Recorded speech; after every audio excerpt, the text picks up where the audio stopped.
Welcome into the Wrestle Room podcast. I'm your host, Vince McKee. We'll be joined shortly here with my co-host, Mike Rogers. And without any further ado, let's bring him in now. Co-host of the Wrestle Room podcast, Mike Rogers. Hey Vince, how are you doing today? Well, Mike, I thought I was doing pretty good here a couple seconds ago. And I seem to have misplaced my one extender for my headphones here. So can't seem to find it. I think my good buddy Brandon Soderpenner might have took it. But other than that, not too bad. How are you? How are you recovering from WrestleMania weekend here? Oh, I'm struggling, man. I had a crazy weekend, but WrestleMania was uh, pretty amazing in my opinion. A lot of matches stood out to me. Pat McAfee was very entertaining, which shouldn't be a surprise at this moment. And we all got to see Austin stun a couple guys and drink lots of beer. So, all in all, good WrestleMania. Yeah, I definitely agree. I really enjoyed it. I think night one was a little bit better than night two, but they both absolutely delivered. No doubt about it. Oh, for sure, for And sure. I agree with that, and I think I texted you this earlier today. I think the Seth Rollins Cody Rhodes match was fantastic, just unbelievable. yeah, that was one of the better matches I've seen in a long time on WrestleMania. Seth Rollins, man, 3 years in a row, he's really had to carry the ball for WWE. Almost four if you go all the way back to 35. You know, um, beating Lesnar at 35, having that match against Kevin Owens in no holds barred match, in that empty arena there in that pandemic year. And then last year, jobbing out to Cesaro, which I'm sure wasn't easy to do, but he did it for the best of the company. And then, this year, having to put over Rhodes in his first night back. But, I mean, all four matches really, really, really well. So, definitely a good thing. So, Mike, um, can't go WrestleMania without thinking about some of the legends and the great ones. And last week we left off with we talked a lot about Bret Hart and WrestleMania 9 and Hulk Hogan and everything. Well, there's a major storyline that came out of WrestleMania 9 and really developed that summer, and that was with Lex Luger. So I thought it'd be fun to kind of reconvene today and talk a little bit of Lex Luger. Yeah, I'm really excited for it. Lex is depending on who you talk to, a kind of a controversial figure in wrestling, but I always enjoyed Lex, and I'm very excited to get going on these topics tonight. Yeah, no doubt about it. So I'm gonna have to wing this one. I sent you the email with the questions, and now I can't seem to find it. So, but I think I got it pretty much memorized anyways. So definitely kind of flying by the seat of my pants this week with the Brandon taking my headphone jack and me losing the questions. But luckily enough, this is definitely a subject I know a lot about. Want to start then with WrestleMania 9. So me and you touched on this a lot last week when Hogan had won the belt, last second for Yokozuna. He was supposed to go ahead, carry it through that European tour, carry it through the entire summer, and then drop it back to Bret Hart at SummerSlam in Detroit. Clearly, that did not happen. Instead, he dropped it back to Yokozuna, kind of right in our backyard here in Northeast Ohio, down in Dayton, Ohio, the heartland of America. They call Dayton, Ohio. And sure enough, that is where he dropped the belt to Yokozuna, surprising everybody in June and throwing away what would have been the storyline with Bret. So suddenly, we have Yokozuna as the champion. You have the anti-American kind of presentation of him. So you can't have Bret Hart because Bret Hart's Canadian. He's a little bit undersized. Hogan's gone. Vince McMahon had to find a new muscle-bound kind of character to wave that American flag. And he went with a guy in Luger who was always a bad guy, almost his entire WCW career until that point. Comes over to WWF, still a bad guy. And McMahon decided to go with Luger over guys like Crush, Tatanka, and some others. Why do you feel that McMahon felt Luger was the package there? No pun intended. Well, Lex kind of has that body type that Vince McMahon always is looking for, right? He's about 6'4", just jacked, anywhere from 270 to 290 something. Um, he also had him, I believe, Luger. Didn't he originally come from after WCW? He went into the what was it, the IBF WBF? or the WBF, yeah, the World Bodybuilding Federation. which did not last. It lasted 2 shows, was terrible. But yeah, that was the original plan for Luger, was to be the face of that organization. Right. And I think, once that fell apart, you know, Vince is looking at this gigantic of a guy. Like I said, 6'4", just ripped to shreds, and he kind of fits that Hulk Hogan like body type that Vince is really obsessed with. He's an avid bodybuilding fan. He still trains to this day at 76 years old. So to me, I think he just became enamored in what he thought Lex Luger could become, and that's essentially why he decided to go with Lex, in my opinion. Yeah, I think so too. I really think you hit out of the park there with that answer, because this is one of those things where with Duggan, they had already squashed Hacksaw Jim Duggan, right? A little bit earlier in the year, they had Yokozuna sit on him, so to try to build him back up, maybe wouldn't have been the real ticket there. As far as a guy like Tatanka goes, Tatanka well built, but still a little bit smaller. And I think maybe McMahon shied away from that. And then Crush, to me, I think Crush would have been perfect. He was very popular at that time. He had the build. He almost body slammed Yokozuna on the deck of the Usos Intrepid. So it almost kind of seemed like he was almost a runner up to the whole gimmick. But truth be told, though, they did go with Lex Luger. So, Mike, here's the thing. You bring in this new face here with Lex Luger. Really, for the first time in his career, he's going to be the number one face of the company. Because even in WCW, he was never the number one face. The little bit of time that he was actually a good guy, technically, Sting was the biggest baby face, right? In WCW. So this is brand new territory for him. And instead of having Lex Luger on Raw each and every week, crushing bad guys, almost what could have been like a Goldberg type run, maybe a month straight of just taking apart everybody, they did the exact opposite. They put this guy on a bus, name it the Lex Express, and ride him all over the country on some sort of patriotic tour. Now, again, full transparency here. This was in 1993, so I was 11 years old. The 11-year-old Vince McKee thought to himself, "This is really cool. I can't wait till it comes through Cleveland. Maybe we'll see it, on the freeway. Like, what did everybody think was going to happen, right? Really, really cool." But now looking back on it now, the 40-year-old Vince McKee looks back on this and thinks to himself, I personally feel like they dropped the ball not having this guy on TV every single week, just running through people getting ready for Yokozuna. Why do you feel they did that? Yeah, so I think the reasoning behind it initially made a lot of sense. They wanted to have Lex kind of go around and interact with fans and this and that, but I think it really cost him, because I think had he just been wrestling every Monday, like you said, he would have been able to um, build that fan interest, get them really behind him, see him squash a couple guys like you alluded to. I think they kind of isolate a big part of the WWE nation by having Lex do that. So I think it kind of backfired on both Lex and the WWF. I think that's one thing Vince McMahon wishes he could probably do different had he had the opportunity to go back and change it. Yeah, I agree. And by the way, fans, I'm sure you're all excited. I found the plug-in for my headphones here, so should sound a little bit better moving forward. Listen though, the thing about it is they tried everything to kind of take away Yokozuna ever having to speak other than Bonsai. They bring in Jim Cornette, the American mouthpiece for Yokozuna, just to really kind of add that extra layer of evil. I mean, they were doing everything to make this guy a monster. And again, by taking Lex Luger off of television, to me, it was just really silly. Again, you look back at it, and now you go into the main event of SummerSlam, which again is cool because it's in Detroit, right? Detroit's known for Ford auto parts and cars in the heartland of America yet again. And it was a great place to have this pay-per-view. Excuse me, stars and stripes, all of it together, right? So, but then you build it up, and part of the reason they brought in Jim Cornette, Mike, was Jim Cornette was supposed to be this fast-talking, shady dealer who threw this really two stipulations into the contract for Luger.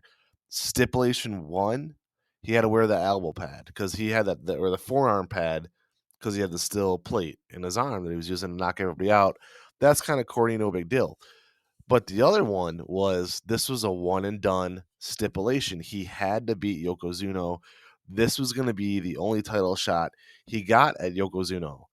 So it was a must-win situation, but instead what they do is they have him win by countout, which we all know in WWF and WWE, you can't win a belt by countout. So that was number one that threw everybody for a loop.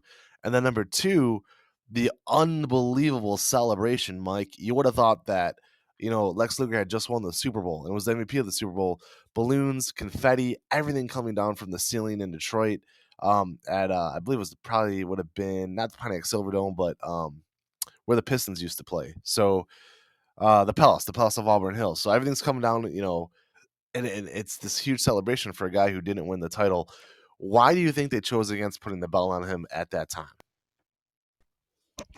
So doing a little bit of research for this, Lex talked about this a little bit and said if he wasn't, Vince talked to him and said, listen, like if we're not going to put the belt on you now, then we're probably going to push it to WrestleMania. And it kind of sounded like they wanted to protect Lex and extend the storyline to push it to WrestleMania.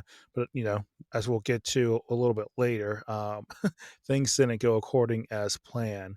But for whatever reason, it seems like they were still trying to make up their mind between Lex and Bret. And honestly, I get the whole image thing about Lex being just this monster of a baby face in Vince's eye. But, Bret Hart, to me, and hindsight's 2020, he was a clear and obvious choice. I mean, he was a better performer in the ring than Lex. Obviously, Bret didn't have the of uh, greatest of reigns, his initial round as champion, but you had to give him a little bit more of an opportunity, in my opinion. But yeah, I just think that they were still unsure. They wanted to push it to WrestleMania, and as we saw, it just never made it there because Vince initially or went ahead and decided to go back with Bret, which I think actually was the better idea, anyways. Right. Well, a couple of things on that front too. So you look into the fall coming up there after Luger fails to win the title at SummerSlam. The initial thought for the WWF at that time was Bret Hart in this major mondo gigantic feud with Jerry the King Lawler. At that time, Jerry Lawler was the hottest heel in all of pro wrestling. I mean, he was hated wherever he went. That's where they were leaning. A couple things ended up screwing all of that up, and in hindsight, turned out to be really probably the greatest thing that could have happened to WWF at the time. Here's what happened, folks. Jerry Lawler went to court. He got in trouble for allegedly, and he was actually proven innocent down the line here, so that's why I'm definitely saying allegedly. But Jerry Lawler was supposed to have this big feud with Bret Hart. He goes to court for allegedly sexually assaulting a minor. Okay, so more or less been accused of sleeping with a 16-year-old girl. If he did, he did. Who cares? It's I'm not judging the guy, but regardless, so WWF didn't want that scandal. That happens over there. That's a major. You're coming off the steroid trial and everything else. That's the last headache Vince McMahon wanted. So Jerry Lawler has to go away for a while. At the same time, Owen Hart wanted to quit. So Owen Hart was done with wrestling at this point. He had enough. He wanted to be a fireman. He was frustrated with everything about WWF. So Bret goes to Vince and says, "Look, we're in a situation here. We need to go ahead and get a feud going between me and my brother. I know we could do it right. It will be big money. It will work." And perfect storm, it all worked out. So now Vince has to kind of say to himself, okay, well, because this is all right after SummerSlam. Again, this was right after SummerSlam. So now you have Luger in this situation where he's almost, like Mike said, he's almost in kind of a holding pattern, right? So what are you going to do now with Lex Luger? You got to do something fast. They bring in Ludwig Borga from Finland. So here comes Ludwig Borga to try to take the shine off of Yokozuna just a smidge, give Lex Luger something to do until you eventually get back to WrestleMania. Well, the problem is, you show up at Survivor Series that year in Boston, which turned out to be one of the worst Survivor Series of all time. When you look at all the no-shows that night, Mr. Perfect no-showed it. They had to do a last-second switch. There was all kinds of problems with that card. Okay, regardless. So two things happened that night. One, Owen turns on Bret. That's the initial heel turn of Owen Hart. he would go full scale in that heel turn at the Royal Rumble, but that was the seed being planted. And 2, something I'll never forget, The Undertaker and Yokozuna in the main event. So the main event was 4-on-4. You had the Foreign Fanatics with Yoko, Borga, one of the Quebecers, and Crush versus the All-Americans, which was Lex Luger, Undertaker in replacement of Tatanka, and the Steiner brothers. Well, even though it's the All-Americans and it's geared towards, again, Lex Luger, right? Who took away the spotlight in that match big time was the Undertaker. There's an exchange in that match at that Survivor Series where the Undertaker takes a bonsai drop and kicks out of it and then kicks the crap out of Yokozuna to the point where they both start brawling outside of the ring. They end up both getting counted out, but right then and there, nobody cared about Lex Luger anymore. Everybody wanted to see the Undertaker versus Yokozuna. Do you think that kind of backfired in a little bit of a way there, Mike, as how all that ended up playing out? Yeah, it does. I mean, you just alluded to it. It really took the focus off of um, Lex and Yoke because Taker and Yoke was so entertaining. Um, and it's not really even fair to compare Lex to Taker. I would even say even in those days. So I definitely think that hurt Lex. It benefited Yoke for sure, but yeah, Lex was just kind of taken out of the picture by that. The one thing I could say too, Mike, we could allude to this here as we really got a kind of a few, points left to make, but here's the one thing with Luger that I think at the time fans like, okay, for example, right? Fans were still used to this guy called the Narcissist.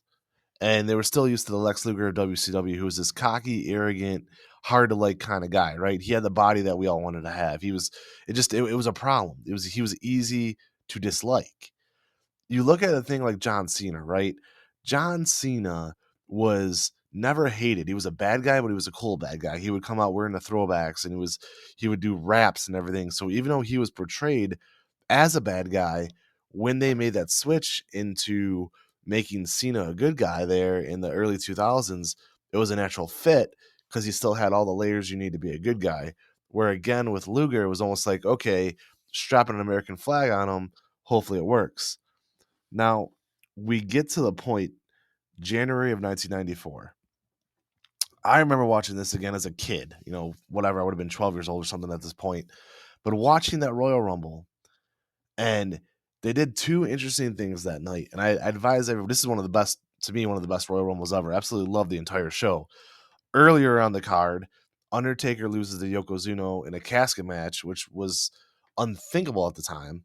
But Yokozuna had 10 of his friends come on down. Diesel, Jeff Jarrett, the Head Shrinkers, Crush, Tenryu, and Kabuki. Like, all these people showed up.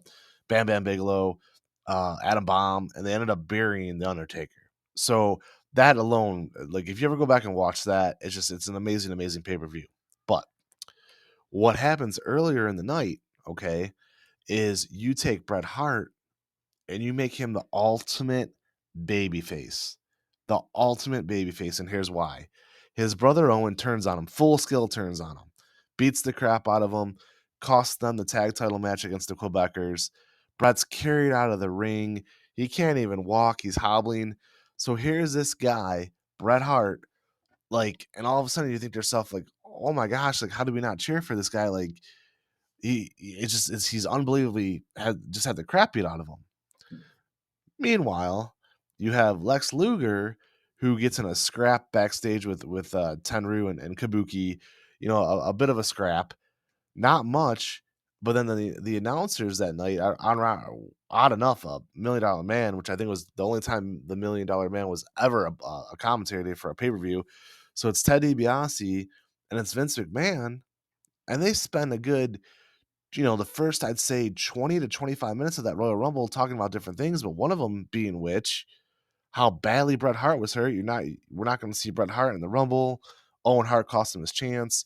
They barely mention what happened to Lex Luger. So here comes Lex Luger without a scrape on him, entering the Royal Rumble. And then sure enough, 4 or 5 entrants later, here comes Bret Hart hobbling, dragging his leg. Looks like he just went through a war. So again, who are you going to cheer for, right? Like, who's the bigger babyface in this situation? Bret Hart, the guy who went through all holy hell and had his brother turn on him, or Lex Luger, who's the shiny babyface? So the second all that was going down, I remember watching that and I remember thinking to myself, my goodness, I'm like, if Bret Hart doesn't win this thing, it's gonna look, it just they're gonna miss a giant opportunity here. Like Bret Hart had to win that Royal Rumble. Sure enough, they both go over the top. It's a tie. Lex Luger, Bret Hart tie for the Royal Rumble win. A pretty cool ending. But Mike, looking back on that, the second that tie happened and Bret Hart tied Lex Luger, and they were both going to go on to WrestleMania, did something about that entire situation just kind of give you the clue that they're never going to have enough trust in Lex to be the guy? Yeah, I think that's exactly why they did it. They had that ending so that they could use Bret Hart as and pretty much have him as an insurance policy because it just seems like Vince couldn't make his mind up about Lex. And I mean, honestly, from your opinion, how good do you think Lex would have done as a WWF champion? And here's the other thing too. Like it was probably hard to get behind Lex too, thinking about this is the number what guy that has this patriot American patriot like gimmick. Like think back to it, obviously Hogan was known for that. Sarge, just like a handful of guys. Now you're looking at Duggan. Oh, yeah. trying to recycle um, the narcissist as this American patriot babyface. It just fans weren't fans weren't really trying to buy that. Obviously, you still had like Jim Duggan as well. I mean, the act was just overplayed, and it was just hard to buy Lex. Honestly, as that, I think that's really what um, held him back as well. But can you what was the initial question again? I think I kind of went sideways there for a second. Oh, no. You're good. Basically, I mean, did they, you pretty much answered it with saying that, Bret Hart was the insurance policy. But Oh, when you right, go right, back, right. but when you go back and watch that Rumble, I mean, don't you want to root for the guy whose brother just turned on him and he's like heroic, even being out there in one No, leg? you absolutely do want to root for Bret Hart in that situation, but Vince was still trying to, hold on to his promise that he made Lex. I don't think he actually ever guaranteed him being champion, but they had those conversations about, you know, putting the belt on him and giving him a run. Obviously, that never happened, but I just think that was a way of Vince kind of hedging his bet, and like I said, that's where you get that finish in the Rumble. So, Mike, that leads us to WrestleMania 10, where we kind of conclude all this. But I'm going to give you, a couple bonus questions, obviously, as well. So we get to WrestleMania 10, all right, and I'm going to ask you a few yes or no's here. First off, Vince McMahon goes to bed the night before WrestleMania 10. Who is his world champion the next day in his brain? Does he know he's going with Bret, or does he go to bed that night thinking it's Lex and changes his mind the next day? Because there's been a ton of stories about that. Man, that's hard to answer. I can see both sides to that, whether he changed it last minute day of, or if he had an answer the night before. I'm gonna say he went to bed knowing that he had to choose Brett. And that being the case, years later, not even really, about would have been about 18 months later, not even. September of 95, Luger leaves for WCW, doesn't tell anybody. His contract was up by about a day, shows up the first night on Nitro. It's a huge, huge deal. Do you feel that part of the reason why Luger did what he did to McMahon and the WWF is because of how all of this went down? Or do you think he would have did it regardless if he was ever champion or not? I think it would be naive of me to not think that had a part in it. Um, Whether or not Lex would have done it, had things played out a little differently, maybe. But this definitely influenced his decision. I mean, wouldn't You feel the exact same way? Had Vince kind of flew the idea that we're going to go with you and give you this big push, and then it just never happens. Uh, it would Certainly. definitely give you, yeah, absolutely, second time to pause and really evaluate what's going on. So I don't really blame him for that, honestly. I mean, was it the right decision, or was it handled the right way? Uh, Maybe not, but In I can free definitely agency, understand it. yeah. Hey, listen, man, you're a sports fan like I am. You know, the company's called Keon Sports. In free agency, wrestling aside, I'm talking any freaking sport out there. Somebody always gets hurt, right? Like free agency, somebody is always going to get hurt. Their feelings are going to get hurt no matter what. And wrestling's no different. And I almost said Kurt Angle. Lex Luger was a free agent at that time he left, right? That's all there is to it. Now, I'm not going to get on the whole LeBron James discussion for the zillionth time, but you look at even LeBron James, one of the greatest athletes of all time. You'd have to be a complete idiot not to think that. Even LeBron James, the first time he left Cleveland, I mean, my God, look what happened, right? So there's going to be feelings hurt. It's how you go about it. I still believe he should have called Vince McMahon and said, "Hey, I'm leaving for WCW. I'm going to be on their programming as early as this week." Just like I feel LeBron James should have did that with Daniel. I'm sorry, Dan Gilbert. But regardless, it didn't happen. So those are things that would stand the test of time. So here we go now, Mike. Here we go, where it is 2022. We just had, whether you're an Undertaker fan or not, I think one of the best Hall of Fame speeches of all time and one of the best Hall of Fame ceremonies of all time, where Vader, the Steiner brothers, Undertaker, Sharmell, and Chad Gaspard all went into the Hall of Fame. Why? We talked about it last week, Mike. We talked about it a lot with Miss Elizabeth. Here we are now. Okay, you put Vader in there. Vader was known for really pretty much everything he did with WCW. Clearly, the Steiner brothers were a WCW tag team. Lex Luger had a tremendous NWA WCW career. Incredible career. Why in the world is he not in the Hall of Fame? Like,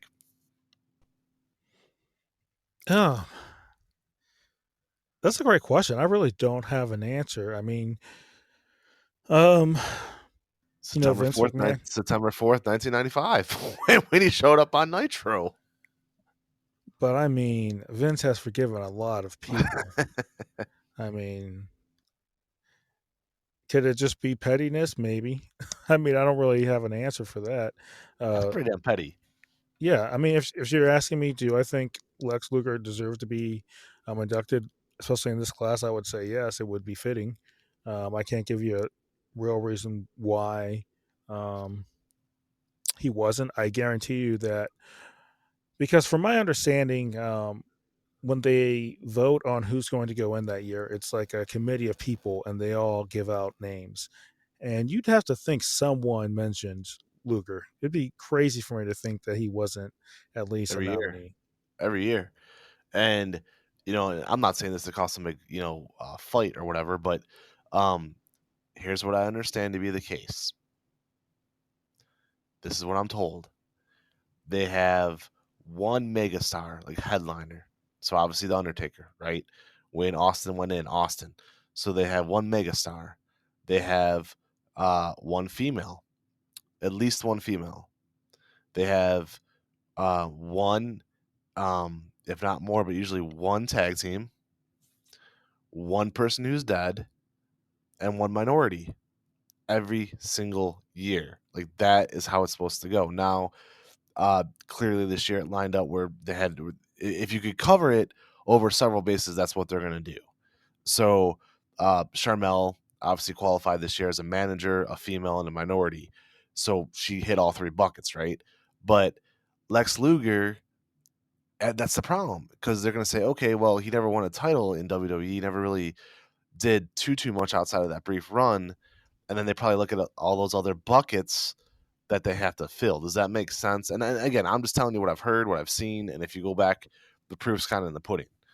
He doesn't fill any of those buckets. So it's almost like an at-large bid, right? Like, so tonight's the Monday night, it's NCAA championship. So everybody's in March Madness tournament frenzy.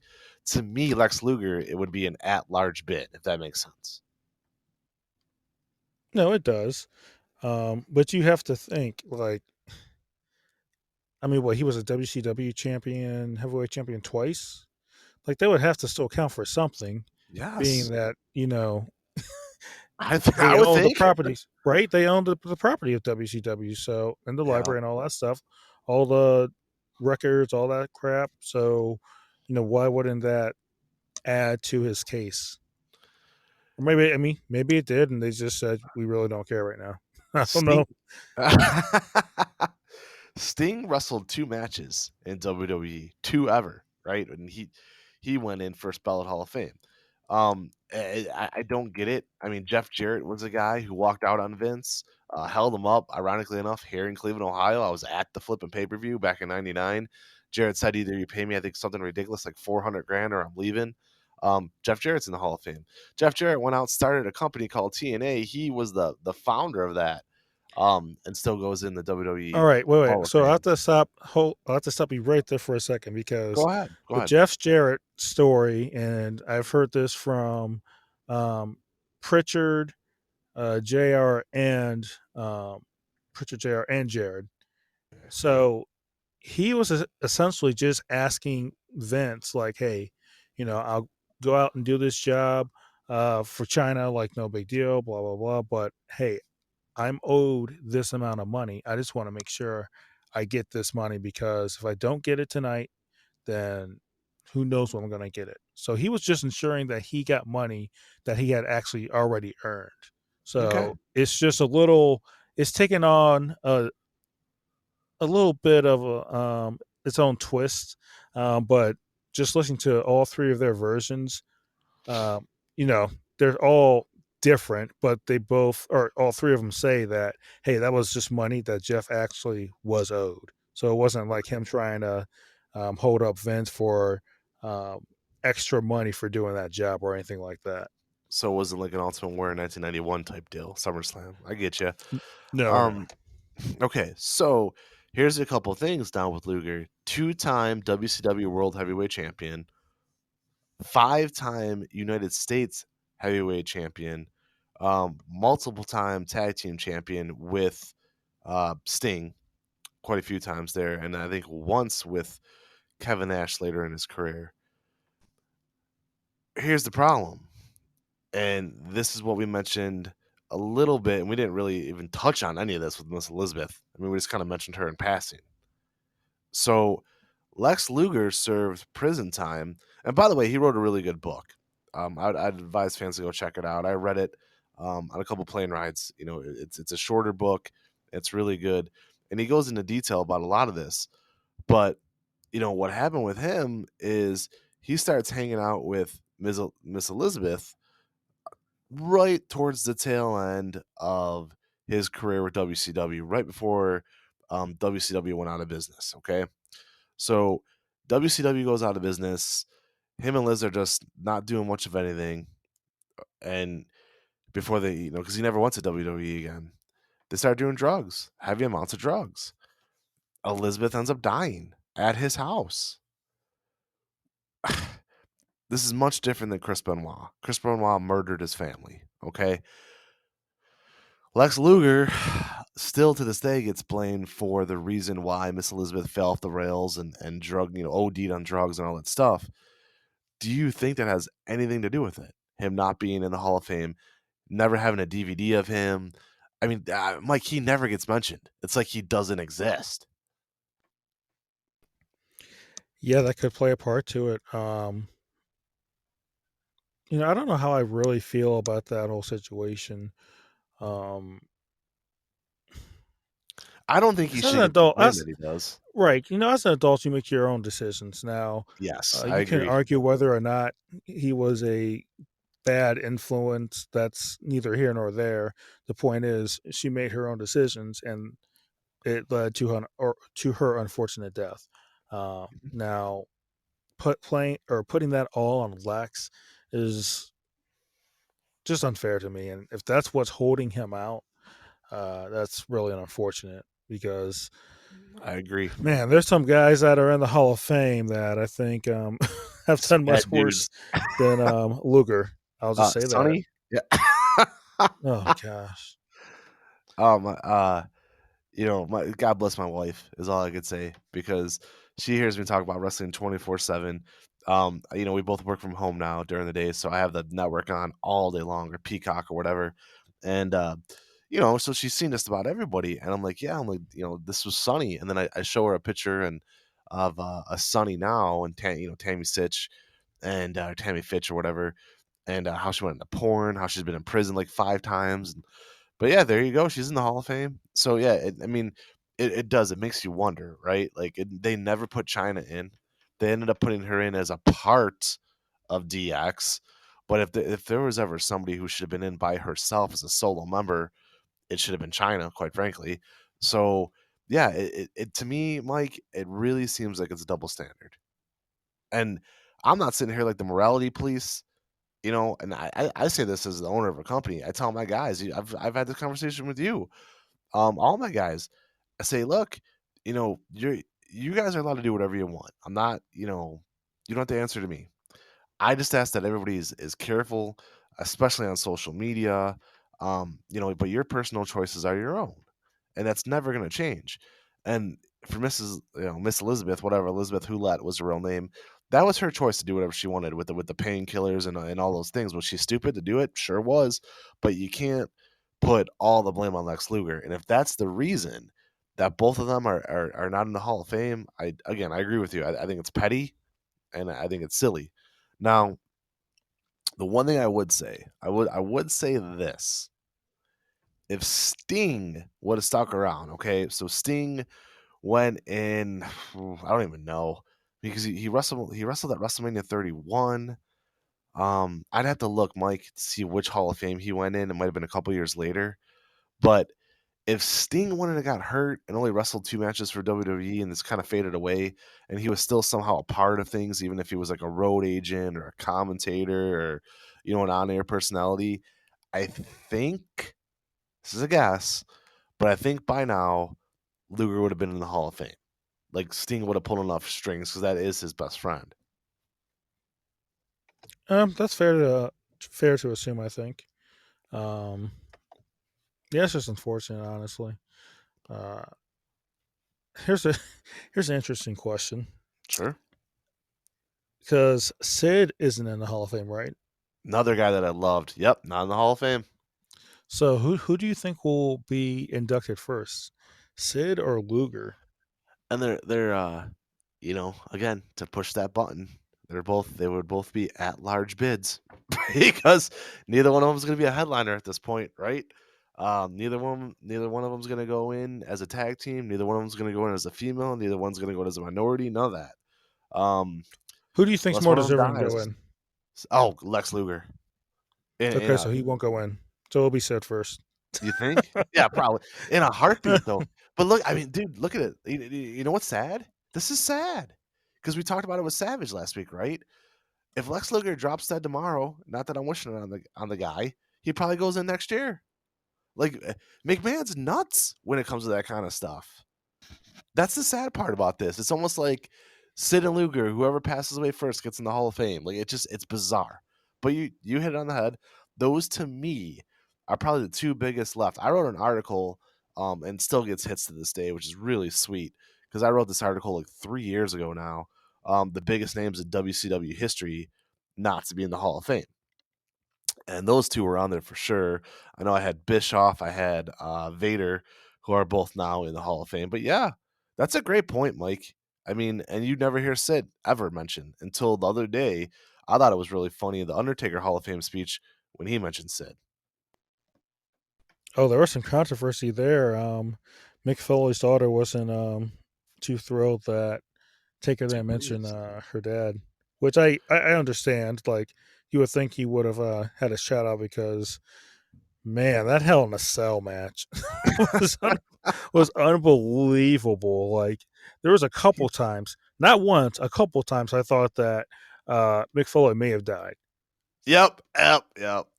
Absolutely. And I think, Kane's awesome. I love Kane, love him to death, right? Obviously Triple H, Shawn Michaels, all great, but I could sit here and make one hell of an argument that Mick Foley was his best opponent ever.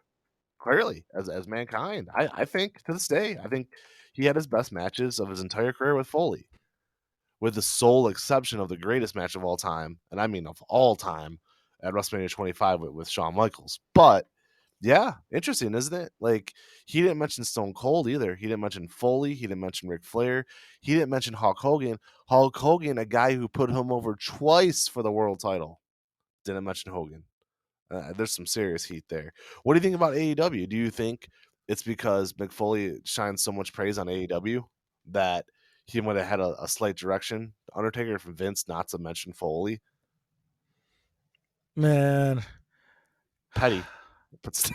I don't know, man. That's I'd have to really think about that. It is interesting that he didn't mention him though, and we do know the loyalty that the Undertaker has for Vince McMahon and WWE. Oh, So sure. it Well, would make sense in that sense. But man, you would but think odd. that, yeah, you would think that Taker would be better than that, right? He's a grown ass man. Like, who's gonna tell Undertaker what to do? Listen, That's so yeah.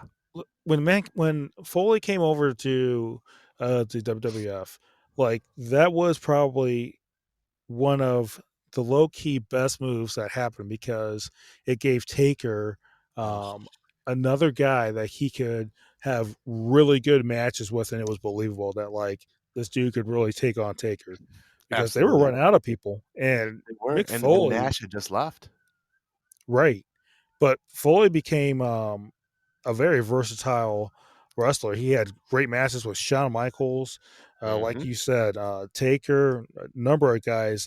Foley knocked it out of the park with, but just a Hell in a Cell match between Taker and Foley just changed everything. It really was like the craziest thing anyone had ever seen up to that point. I'll tell you what, Mike, an episode for a different day, but the more we talk, the more ideas I get in my brain. I would love to have a conversation with you about the summer of '96. Everybody focuses on Scott Hall, Kevin Nash leaving for WCW, right? Luger had left the year before. It was the big exodus, then X-Pac, Sean Waltman, 1, 2, 3 kid, whatever you want to call him, leaves for WCW. But you just hit it on the head, my friend. Look what happened in WWF while that was going on. All of a sudden, Triple H gets better, right? Triple H starts to develop. Mick Foley shows up.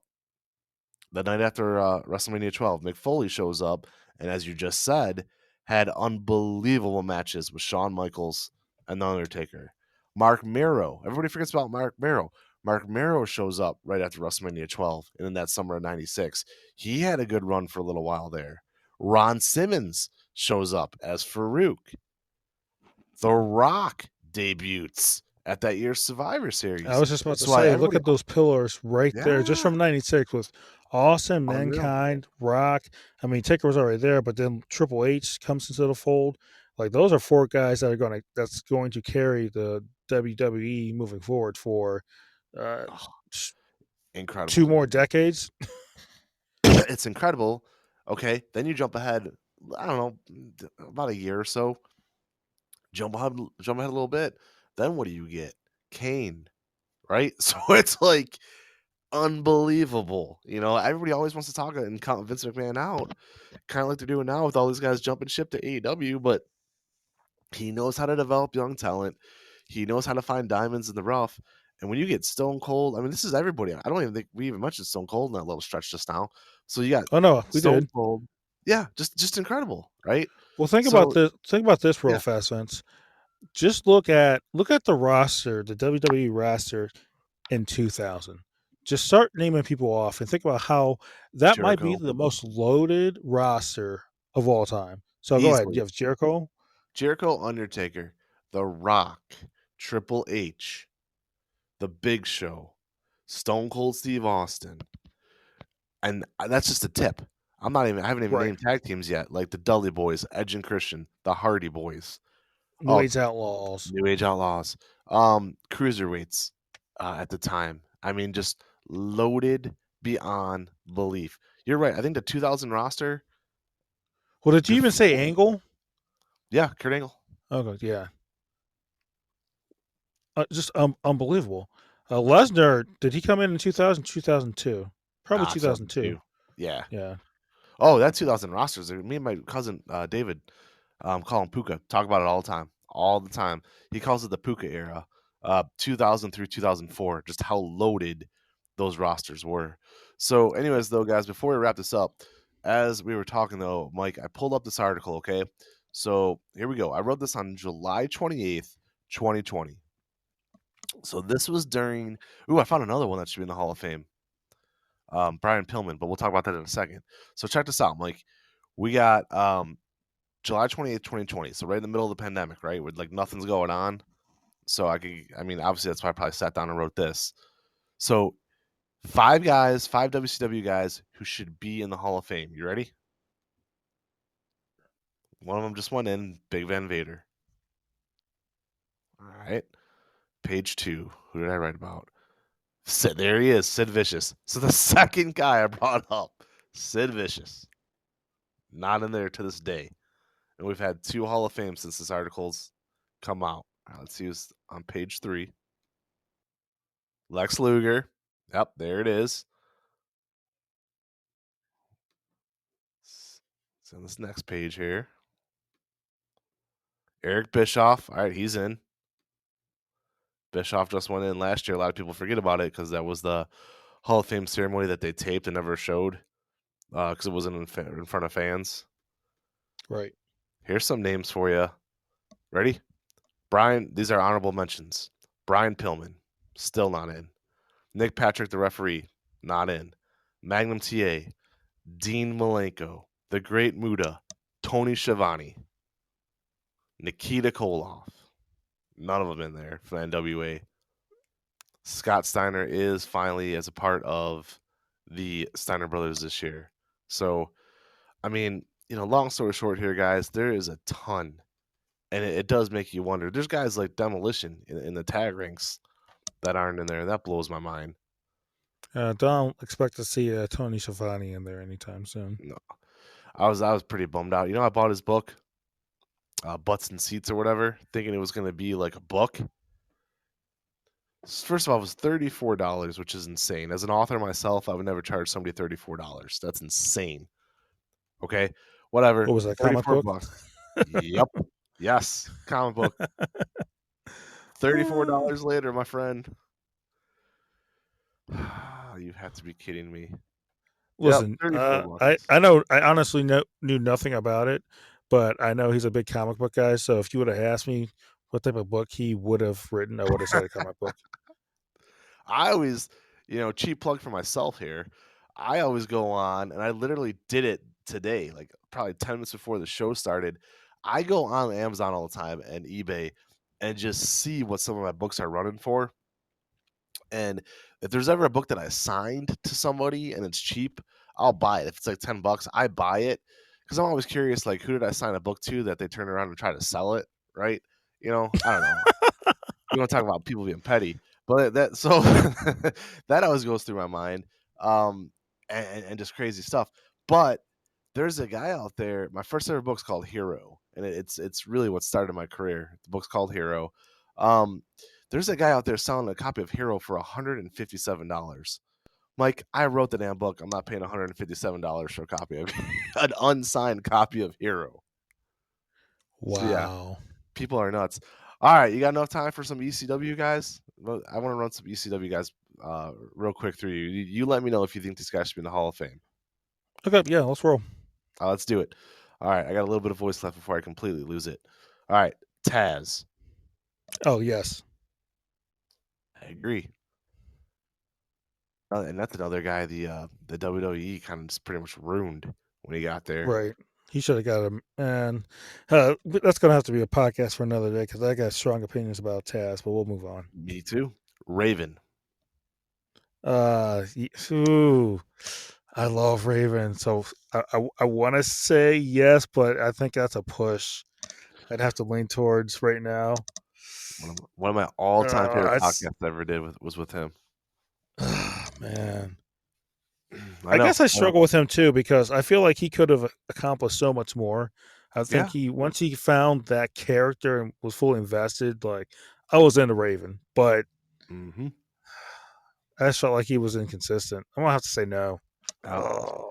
One of my all-time favorite podcasts. So I do a podcast called Legends. What do I call that thing? I haven't done one in about a year.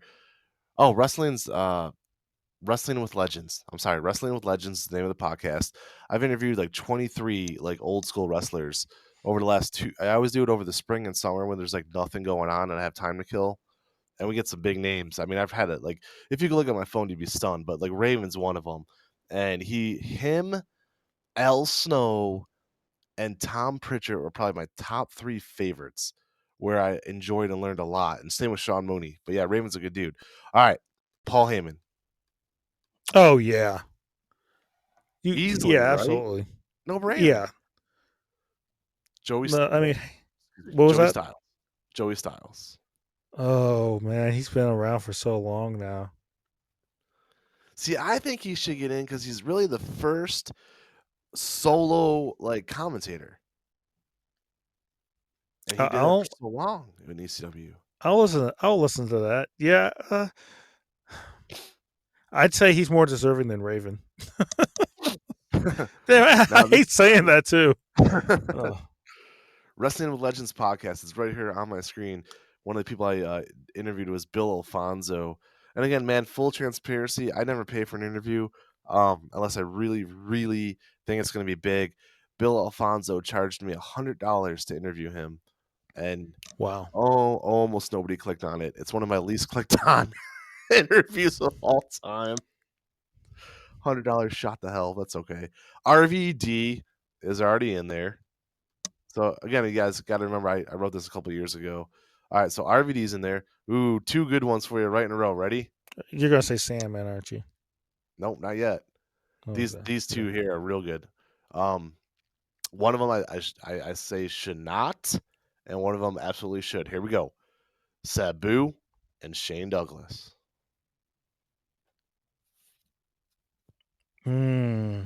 Sabu, yes. Shane Douglas, no. See, now I disagree. So I'd say Shane Douglas, yes. Sabu, no. Because I think Sabu is Mm. nothing more than a glorified stuntman, where Shane Douglas could do it all. But yeah, neither one of them are ever getting in. There's no way. Yeah. I mean, how many times did I mean, Shane had some issues with the WWF on a number of occasions. Quit on him twice. Here we go. Honorable Wait, what mention. was his real fast? What was the whole thing with him? Dean Douglas Oh, or yeah. Um, what was the story? Like he Sean pissed off the Scott. clique. Yeah. Did So he piss them off, or did someone yes, else piss them off? And he was like he was in the room and like heard like the conversation. he's Like, was part it of it. like Like him and Bam okay, Bam Bigelow. So him and Bam Bam Bigelow and Chris Candido, all 3 of them were not liked by the clique. And this was at a time where Dean Douglas was this fresh heel in the fall of 95 in WWF. Shawn Michaels legit got the crap kicked out of him by a couple of Marines at a bar, right? So right? Shawn Michaels legitimately was hurt and had to drop the title. He was an Intercontinental Champion at the time. And this is a great story, and Bruce Pritchard has talked about it on his podcast too, and so has a few others, Jim Ross as well. So Shawn Michaels and the clique hated Dean Douglas, Shane Douglas. They couldn't stand him. So they said, okay, here's what we're going to do. Shawn will drop the title to the Dean Douglas character, but Razor Ramon, Scott Hall, has to win it from him immediately afterwards, and that's how they did it. So it's all on the same pay-per-view. So it's the October in Your House from 1995. Shawn comes out, drops the strap, Douglas wins it. Razor Ramon comes out, squashes him, and then you see Dean Douglas maybe twice more than he's done for good, never to be returned. Shows up in ECW again as Shane Douglas and takes the T-shirt and the whatever it was, like that scholarly uniform he had to wear as a dean. Burns it on live TV on ECW. So yeah, he never got welcomed back, and I don't think he ever will. He's Right, but still wasn't there like an outspoken. issue though too with like Diesel was like facing what the heck, what was his name, Juan Pierre the Pirate, and there was Yeah, something Jean Pierre about like, Lafitte. Yep, yeah, and there was like a they want a job. disagreement about like like how the finish would go. Like NASA Yeah, was still going to go over, but Sean wanted NASA to be like, yo, tell him to take, jackknife 1, 2, 3, and apparently Vince wanted a different ending to it, yeah, because it was in and Montreal, and they wanted Pierre to look strong, and Dean right, Douglas because they want to brought continue. it in. Right, right. So Yeah. there was something happened there, and he said during that confrontation, because I think they either called, I forget what happened, but anyways, Douglas saw like the whole event and said like after watching what he claimed was the equivalent to watching a guy get verbally, you know what, Hmm. um, that was when he was just like, you know what, I'm done with this place. Like I'm not gonna deal Oh with yeah. these guys anymore. Well, all three guys, and I'll say it's a podcast here, so we can get away with a little bit. Here's what happened. So, Bam Bam Bigelow, all right, Chris Candido, and Dean Douglas were all in the WWF at that time.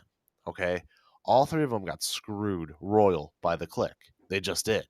They all three of them got on the bad side of the Click. So look what happened. So Bam Bam Bigelow suddenly he's losing to Lawrence Taylor and losing to a football player in the main event of a WrestleMania. Shortly after that, he's jobbing out to everybody and he's gone. Shane Douglas, that whole situation that we just talked about. And then there's Chris Candido. Well, who's Chris Candido's girlfriend? We mentioned it earlier, but Tammy Sitch. And who's she having an affair with but Shawn Michaels? So all three of those guys have nothing but bad experiences during that stretch with WWF and the Click. So what do? They go over to ECW. They form their own stable. And it was actually pretty damn badass in ECW. So, yeah, just crazy to think about it all. But speaking of which, here we go. So I got a few more names with you to wrap this up. You ready? Yep. All right, Bam Bam Bigelow. Man, I'll tell you what, another guy who should be in the damn Hall of Fame that isn't. One of the best big men of our generation. Mobile, agile, could do it all. But ECW based, the Sandman. Hmm. I say no, I think he was a bum. Yeah, I was never really. I mean, his gimmick. I mean, I think he actually was doing this before Steve Austin, but he was just drinking beer and Smoking cigarettes. yeah. I mean, his gimmick really wasn't much of a gimmick. He just seems like a crazy ass dude, honestly. Now Like this one, I think. I feel like I could like find someone like Sandman like in the like back streets of downtown Akron. Yep, pretty much. Now these next set of guys, I would say no to all of them. But if there was an ECW Hall of Fame, they'd be in them, but not WWE.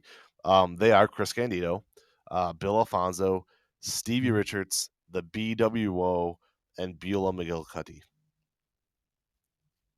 Any of those guys pique your interest for a WWE Hall of Fame nod or no?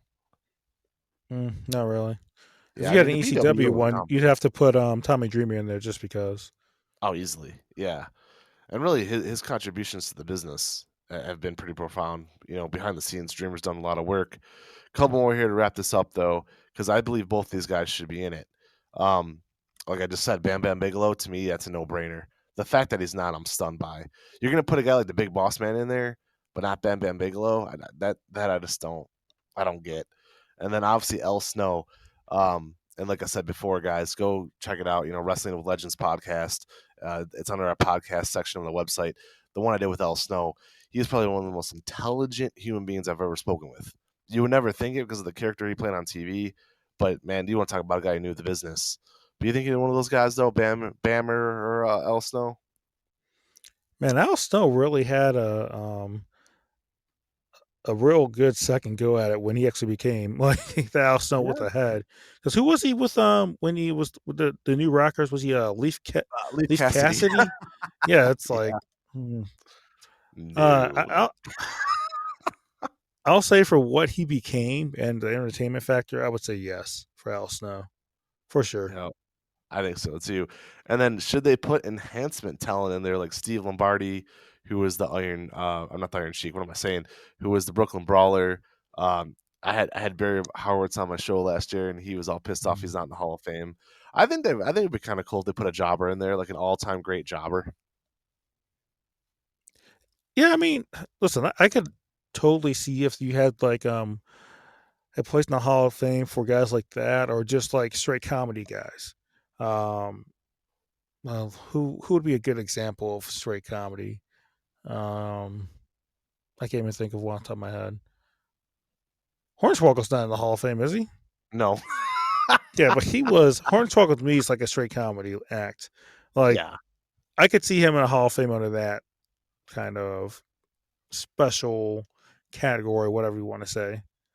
So you know yeah, if who's you want to gonna. have guys like that, oh, go ahead. What were you saying?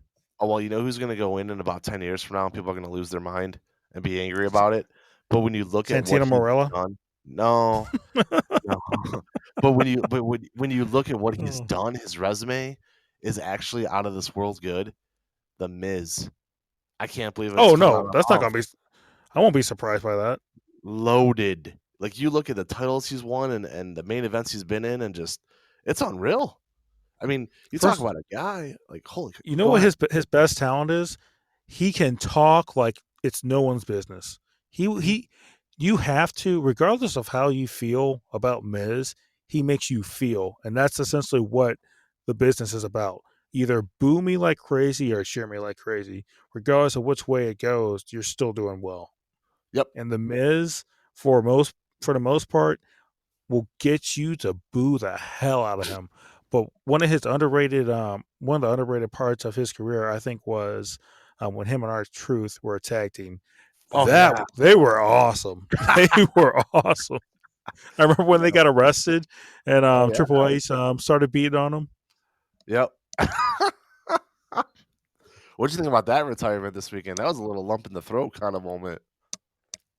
Yeah, man, Triple H. Yeah, the one thing I wish would have happened, and obviously it couldn't have happened because of contracts and whatnot, is if JR could have been there and said Yeah. something, because no one got, I swear to you, no one got Triple H over more than JR. Just like Oh, the big way time. he would go over the top with Triple H.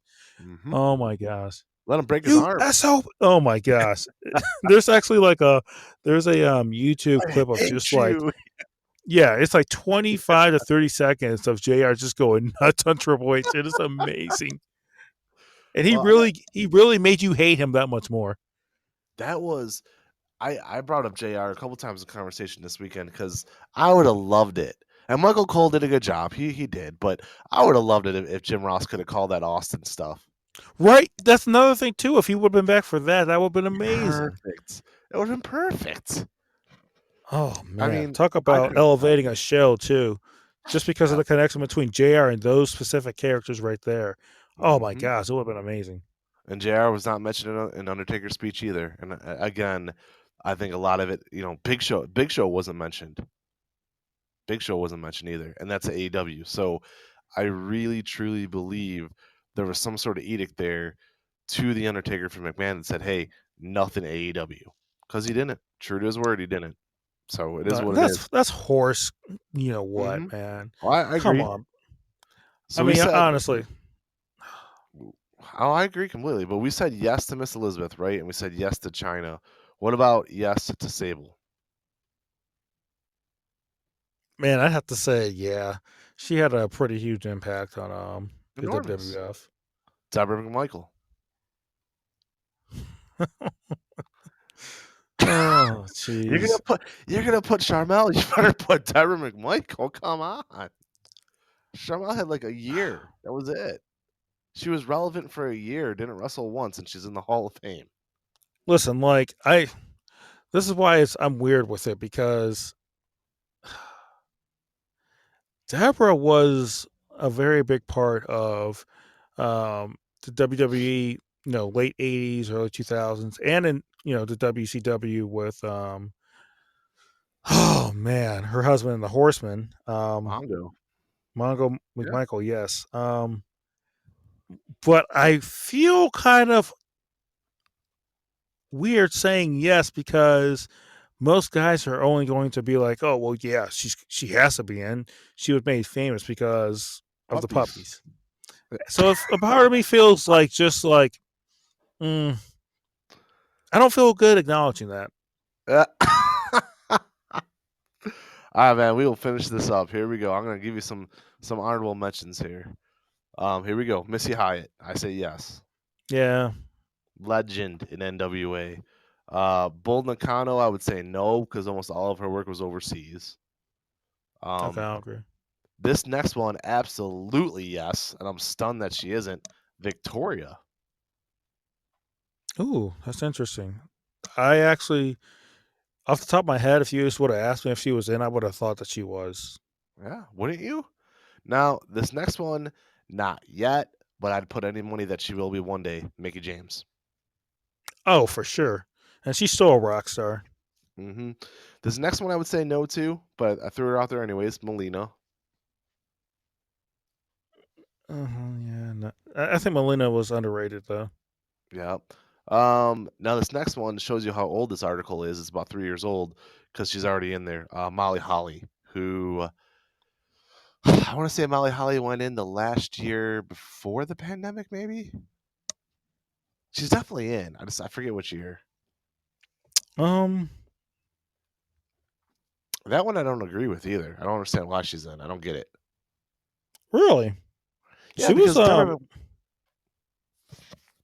Go ahead. Because of Mighty Molly, you think?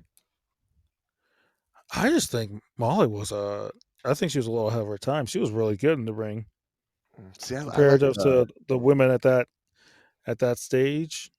I thought Victoria was better. Oh, Victoria was better. I believe 100%. And Ivory, but Ivory's in here. All right, last three. Here we go. And I would say yes to all three of these in a heartbeat. Should they be in the Hall of Fame? I'll give you a 3-pack. Stacy Keibler, Francine, Paige. Ooh. Francine's the first lady of ECW. Heartbeat, she's in there. And full transparency, probably one of the sexiest women of all time in the history of wrestling, in my humble opinion. Okay. Paige had she had a nice run, but how long was it? Short, Like in the 2 years, 2 WWE. 3 years, 2 or 3 Yeah, years. man. I'd have to, She was man. I she was don't so feel comfortable unique. saying yes with Paige. What's that? She was so unique. Let's look at Stacy Keibler. Stacy Keibler did nothing, but how do you remember her? You're gonna remember her forever and ever and ever, just like people remember Tori Wilson forever and ever and ever, and Tori Wilson's in there. So how can you put Tori in but not Stacy? It's tough, isn't it? Like these are tough decisions. See, that's why you need to have like different branches of the Hall of Fame. Because I can see why some of these women and even some of like these comedy guys should be in, but do they deserve to be in like like an everyday performer like Triple H or Bret Hart? No. Like it's like different like wings to the Hall of Fame. You Right. know? That's what Oh they yeah. need. Well, look at it like Jerry Rice. Okay. So Jerry Rice is the greatest receiver of all time, if not top 3. But how many receivers are in the Hall of Fame? At least 100. So, Yeah. so I get you, right? See, that's what I'm saying too, because I could make a case, and I think legitimately I could make a case that Santino Marella should be in the Hall of Fame one day. Not next year, but his influence as just a comedy character was off the charts for a long time, actually, longer than most people probably think. But he was not a great like in ring performer by any means. But as a comedy act, oh my gosh, he was hilarious. Every time Santino Marella was on, I was watching. He was a He was good just a amateur wrestler. see. I don't know too much about him And outside he of competed. WWE. Well, he did judo, so he did the same kind of stuff Rousey was doing. I'll give you Oh some right wow. here, and then I promise we're gonna wrap this up here. Okay, so this is just from last night or from the last 2 nights. Okay, hold on here. All right, here we go. So I'm gonna tell you from each match who I think has the possibility of being there. Okay. Yep. Usos versus Shinsuke Nakamura and Rick Boogs. None of them except the Usos. Shinsuke Nakamura to me blew it. He came in WWE with a ton of hype, has done nothing. Drew McIntyre defeats Happy Corbin. I could see Drew McIntyre if he stays on the path he's on. The Miz and Logan Paul defeat the Mysterios easily. Rey Mysterio is probably the greatest cruiserweight of all time, and like we said, the Miz, Bianca Belair, and Becky Lynch both I think are headed on that path. And by the way, holy crap! Great match. Yeah, my goodness. If you missed it, like I tweeted out a little bit earlier today or Facebook or something, to me that was the greatest 60-minute stretch of back-to-back action between the entrances of Belair and Lynch, the match, the post-match, and then the entrances of Rollins and Rhodes, the match, and then the post-match. That is 60 minutes that should live in WrestleMania infancy forever. Speaking of which, Rhodes and Rollins both yes and yes. Charlotte Flair yes. Ronda Rousey no. And then Stone Cold's already in there. But Kevin Owens certainly laying the groundwork, no doubt about it. I mean, I think if one weekend helped out, one person the most, I don't know how you make a case against Kevin Owens, despite losing and getting his ass kicked. Like, I mean, come on, that's huge that he even got that spot. Yeah. Can we take a second? I'm sorry, I keep extending this, Yeah. but can we take a second and acknowledge for a moment how just awesome it was having Austin on both nights? But that stunner that Vince McMahon took, oh my god, oh my god, that he has no business being in the ring ever again for a start, no business. And on another side note, I'm sorry, I just have to. Pat McAfee was awesome, man. Oh yeah. Oh, it's like what? I Oh, was blown away. He was well, amazing. he wrestled twice in NXT and both times tore the house down. But once was like a 4-on-4 match, right? And then once was like a 1-on-1. And I thought like okay.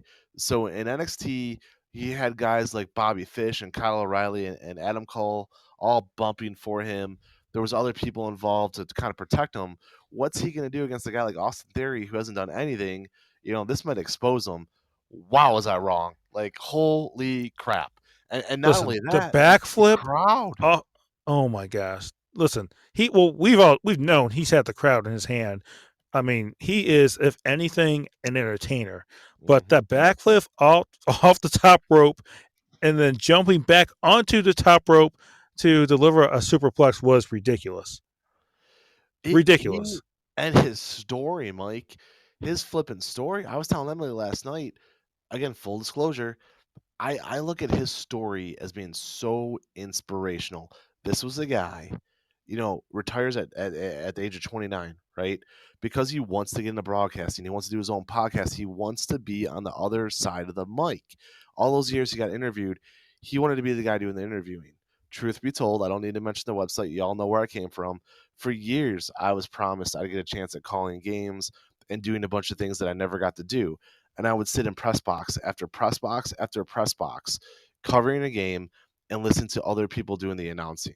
And I always think to myself, man, I wish I could do that. Finally got my chance, had to start my own company, obviously Keon Sports, had to burn some bridges, not the end of the world. I thank God every single day that I rolled the dice and took that gamble. But a lot of those same things with Pat McAfee, right? That guy could have probably punted for another 10 years. Like he wanted to do something different with his life at that young age, and his charisma was off the charts. And like I told Emily, I don't care if you're a punter, a place kicker. I could care less if you're a third string place kicker. To play a professional sport, you have to be athletic. Like you have to be.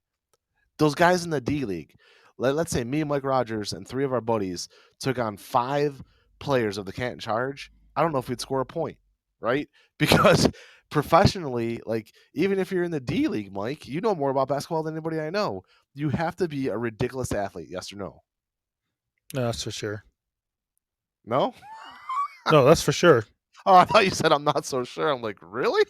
No, Like, that's for sure. that's a Yeah. podcast for a different day. But yeah, no doubt about it. So guys, this was a blast. I want to thank Mike again for joining us. You got the wedding coming up in a few weeks, but we're gonna have to do this again here, pretty soon. Either maybe one before the wedding or when you get back from that honeymoon.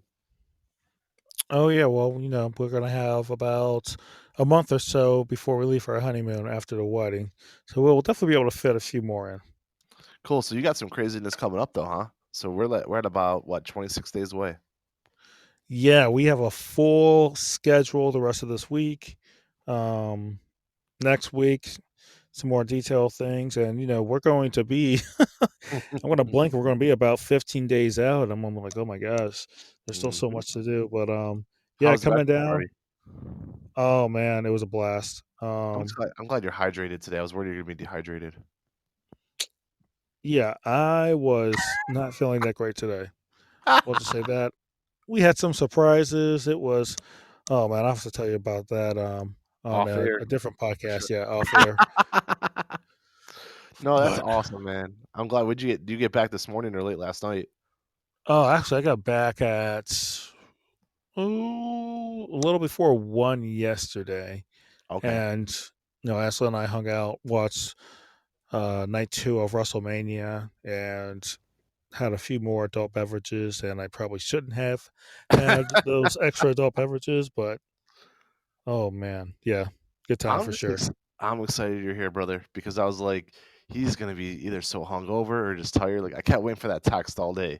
Like he's gonna cancel. He's gonna cancel. And then as we got closer to it, and I sent you over my bullet points, which I ended up deleting anyways. But regardless, um, like I'm like, man, we're actually gonna get to do the show. I'm pretty pumped. I'm pretty pumped. So good stuff, man. I'm glad it went well. Like I said, that wedding day will be here soon enough. All right, guys, we want to thank everybody again. This was the Wrestle Room podcast, episode 2, the Lex Luger edition, which turned into the Hall of Fame edition, pretty much. Yeah, but I So had a good time. always, man. I don't think we've ever not. Quite frankly, I can't. I don't even need to rack my brain to ever think of a time where we didn't. So, No, all but you right. need to tell Emily really fast that before the end of this, well, at the end of this season, we're going to have to wrap up This Is Us for sure. Yeah, no doubt about it. I mean, I'll have to admit I'm wrong because Kevin's definitely not going to get with Cassidy. I don't think that's happening. So I Mm, will have to have my comeuppance for that prediction at least. I don't know, man. That has me thinking twice now, based off of their last interaction. So many That's things another go. podcast for another day, though. Where is Miggy in that final scene? Where is Kate? I feel like Kate's coming. I feel like Miguel may not be around. Somebody brought up. They said, why was Kate and Toby neither one of them at the hospital when their grandchildren were born? That's a good point. But timeline wise, they would have had to, like Jack's nephew and niece or whatever that was, like that would have had to be after Rebecca dies. Yes, I mean, like, I don't know. The whole timeline to me, like, I just hope to God that when that final episode happens, they show you how old everybody is at the time of death. Does that make sense? So, Yeah, because I'm a little bit confused by that too. mhm, So I feel like you might be right. has to be afterwards because he's at least 27, 28, if not 30. So Right, let's and say he's that, about what is he now? Like 3-ish? right. So you don't think So you're Rebecca's looking going at to live for another, another 27 years? yeah, 25 yeah, man, I Ha- don't know. Way And after. plus Nikki's looking he doesn't look that much older. No. I mean, dementia does that to you. So the fact that oh, I'm drawing a blank, Rebecca. The fact that Rebecca looks that old makes sense because dementia and Alzheimer's and all that. I mean, my dad's going through it. I see it every day, unfortunately. Mm. You like it ages you, right? So Rebecca could look like she's 30 years older and it's only actually been 2 years of television time. I get it. Trust me, I get it. But everybody else doesn't look that much older. Or they look like they could. You know what? I'm wrong because This Randall does. judging well just all right, just looking at it this way. If we're saying how old are Randall's daughters? So Deja's what, 17 or Deja's 16? 17, 17. How old and is is Tess the same Tessa's like age? Or are Tessa's you like younger? 13 because she just started junior high. No, 13, Annie's 14. got to be no, Annie's closer to 13, I would guess. Yeah, because Tess had that girlfriend. Well, The they. Yep. Yeah. No, I really don't know how to. You know what I'm saying. And he can be reached on social media at. No, I'm saying. Oh my gosh. I get you. No, you're good. Yeah. No need to delete another Twitter account. Oh gosh. No, I don't know. But I have no idea. yeah, Like, so I none of think them- Tess, I think Tess is probably like 15 to, or did she just get her license too? I can't remember. She's 15 to 16. I think Annie's like 11, 12, something like that.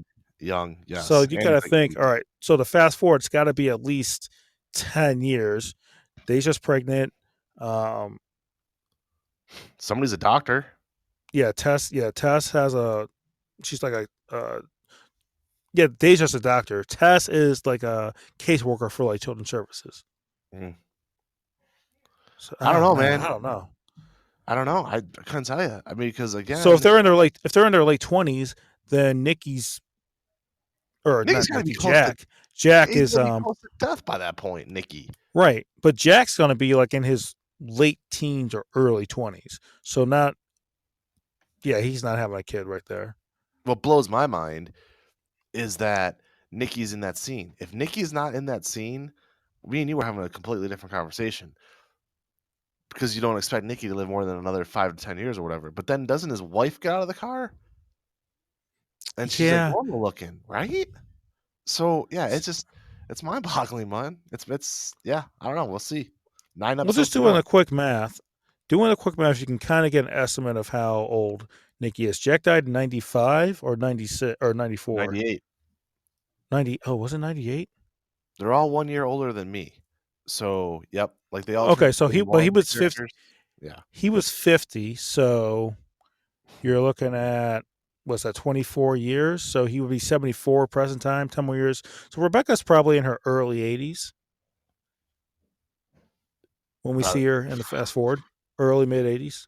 Mm-hmm.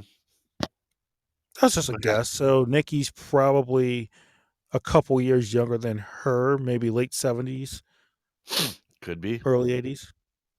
Right now, Lex Luger is listening to the show, thinking to himself, So what is going are on? they talking about?